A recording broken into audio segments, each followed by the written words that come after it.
Masterclass, l'essentiel en 10 minutes. Une émission sur Kazoza FM qui vous offre des notions pratiques d'affaires et de gestion pour chaque étape du parcours entrepreneurial et professionnel. Que vous envisagez d'entreprendre, que votre business soit déjà opérationnel ou que vous soyez manager, Ketty Luhara répond à vos questions sur les défis que vous rencontrez pour accroître la performance et la productivité.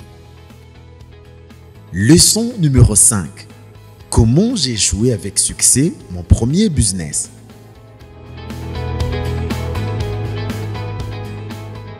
Bonjour et bienvenue dans cette nouvelle leçon de Masterclass. Aujourd'hui, je vais vous parler de la façon dont j'ai échoué, avec succès, je souligne, mon premier business. Oui, vous avez bien entendu et vous pouvez penser que c'est un sujet assez étrange. Mais avant d'entrer dans le vif du sujet, permettez-moi de m'exprimer en quoi consistent les émissions Masterclass. Masterclass est une émission d'apprentissage qui offre des connaissances, des notions et des meilleures pratiques de gestion en petites portions. Je suis dans le domaine de renforcement des capacités et les mêmes formations que je dispense ailleurs, je les partage ici en petites portions. L'essentiel en 10 minutes. Permettez-moi maintenant de vous dire pourquoi je fais ce que je fais, que ce soit dans une salle de formation ou ici à la radio. Ayant été entrepreneur moi-même, je sais que le parcours pour démarrer et gérer un business n'est pas facile. Très souvent, nous disons que posséder sa propre entreprise est une très belle chose. Et je suis d'accord, il n'y a rien de mieux que d'être son propre patron. Et comme on le dit ici chez Kazoza FM, be your own boss. Mais il y a une autre facette dont je pense que nous ne conversons pas assez. La partie qui est difficile.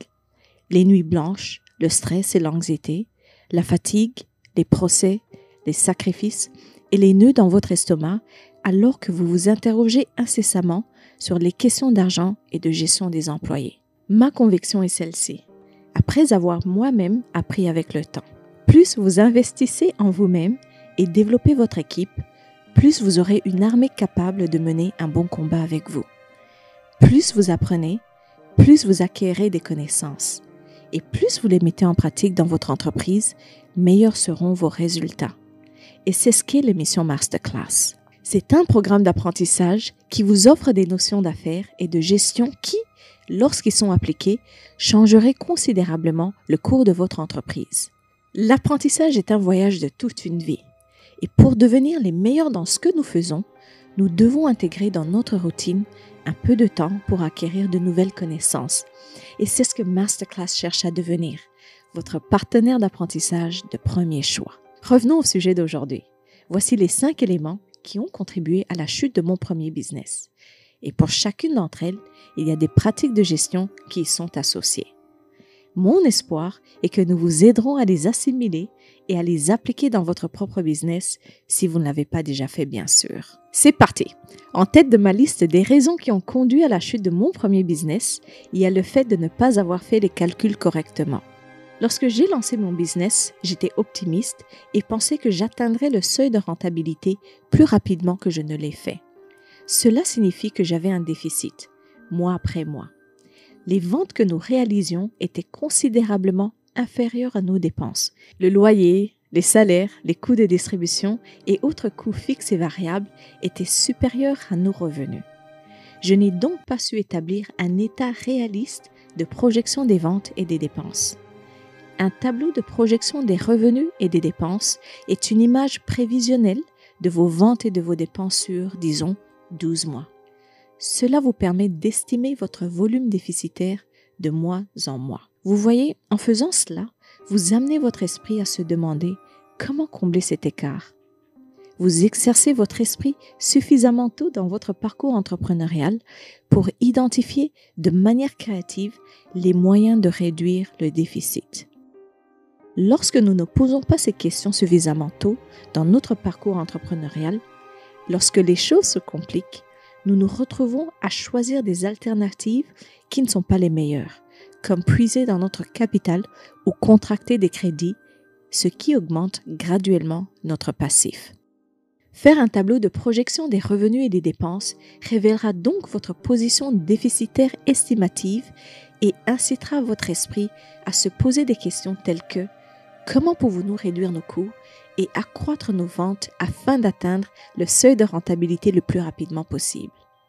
La leçon de gestion derrière tout cela, que je n'ai pas su faire il y a 14 ans lorsque j'ai commencé mon parcours entrepreneurial, est la suivante.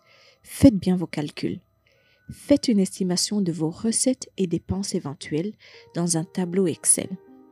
Allez plus loin dans votre réflexion et exercez votre créativité pour identifier des moyens de réduire votre déficit au fil du temps. Passons à la deuxième raison qui a contribué à la chute de mon premier business. Celui-ci est de ne pas avoir défini d'objectifs spécifiques et mesurables.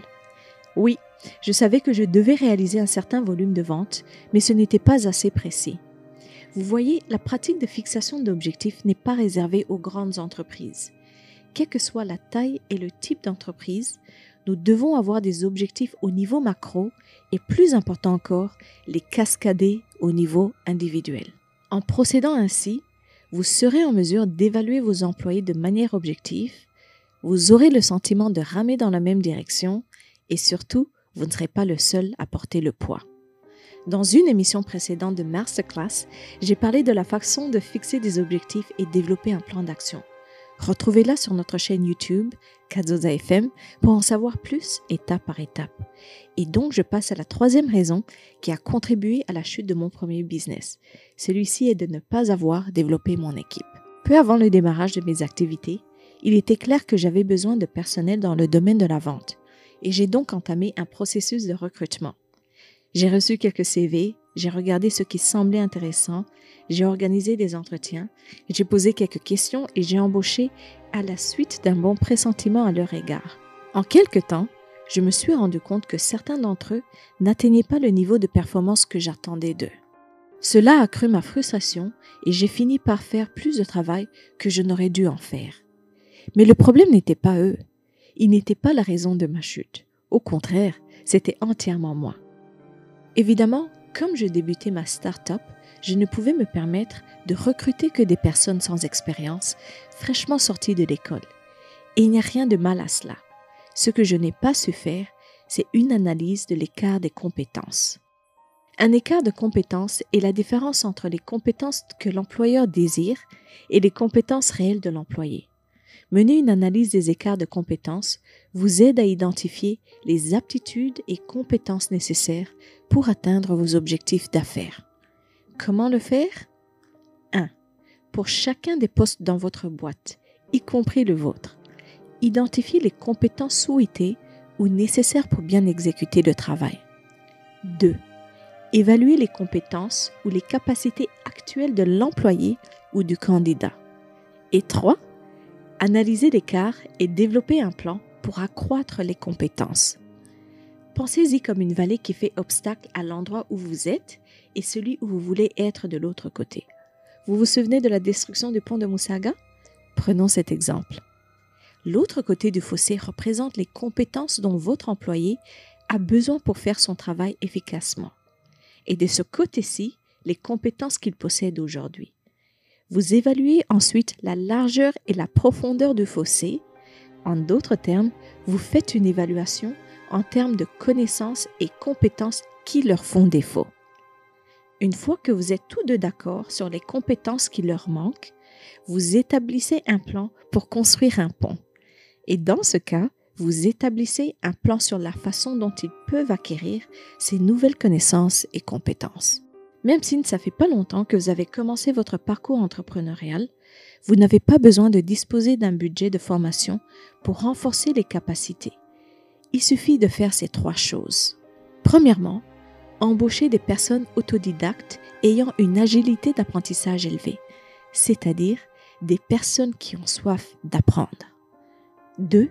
Effectuer une analyse des écarts en matière de connaissances et compétences pour chacun de vos employés. Troisièmement, aidez-les à identifier des moyens d'apprendre et de se développer. Vous pouvez les encourager à acquérir de nouvelles connaissances et compétences par le biais de formations classiques ou participation aux ateliers, ou effectuer l'auto-apprentissage, par exemple en lisant des livres, en regardant des vidéos YouTube instructives, en écoutant des émissions de radio comme celle-ci, ou même fournir un coaching régulier donner des feedbacks et en leur permettant d'apprendre en vous observant en action. Avec du recul, si j'avais investi dans mon équipe, c'est-à-dire si je lui avais offert des possibilités d'apprentissage et l'avais encouragée à apprendre par elle-même, j'aurais pu me concentrer sur d'autres questions critiques et elle aurait été en mesure de fournir de plus hauts niveaux de performance. Vous vous dites probablement, je n'ai pas le temps de former et de coacher mes employés. C'est vrai que cela prend du temps, mais bâtir des entreprises solides n'est pas question d'être busy comme on dit en anglais. Nous devons être stratèges en développant des équipes gagnantes. Vous voyez, notre rôle principal en tant qu'entrepreneur ou manager est de jouer le rôle d'un coach. Au basket, le coach élabore une stratégie pour gagner un match. Les joueurs s'entraînent jour après jour et une fois sur le terrain, ceux-ci suivent le plan. De même, dans le domaine des affaires, en tant que propriétaire ou gestionnaire, nous avons la responsabilité d'élaborer des stratégies et trouver des moyens de former les membres de nos équipes afin qu'ils puissent remporter la partie. Gagner sur le long terme est un jeu qui nécessite de renforcer les compétences de tout un chacun et non se perdre dans les tâches quotidiennes.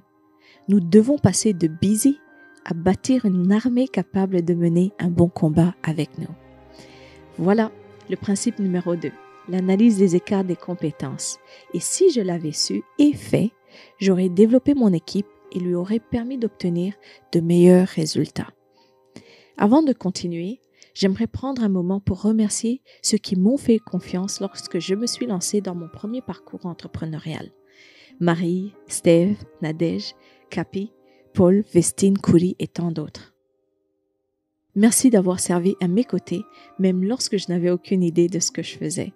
Je vous suis à jamais reconnaissante pour ce que vous avez investi en moi.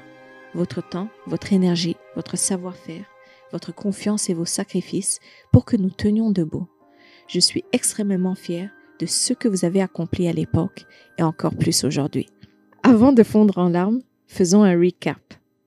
Jusque-là, j'ai partagé avec vous les 3 éléments qui ont conduit à la chute de mon premier business.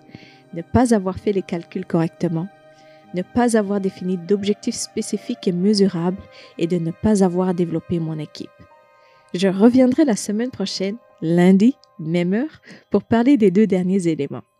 Je parlerai de la création de plusieurs sources de revenus et du dernier point que vous découvrirez en écoutant l'émission. Mais en attendant, j'aimerais vous inviter à réfléchir sur les 3 éléments que j'ai évoqués. Lequel de ces éléments allez-vous commencer à faire ou ferez-vous davantage? Notez-le quelque part et prenez un engagement envers vous-même pour le mettre en œuvre. Merci d'avoir été à l'écoute et au plaisir de vous retrouver la semaine prochaine pour la 2e partie de Comment j'ai échoué avec succès mon premier business. C'était l'émission Masterclass sur Cazoza FM qui vous offre des notions pratiques d'affaires et de gestion tous les lundis de 9h25 à 9h40. Vous rencontrez des défis dans votre parcours entrepreneurial et professionnel? Envoyez-nous vos questions au 72 23 23 23 et nous les traiterons dans nos prochaines émissions.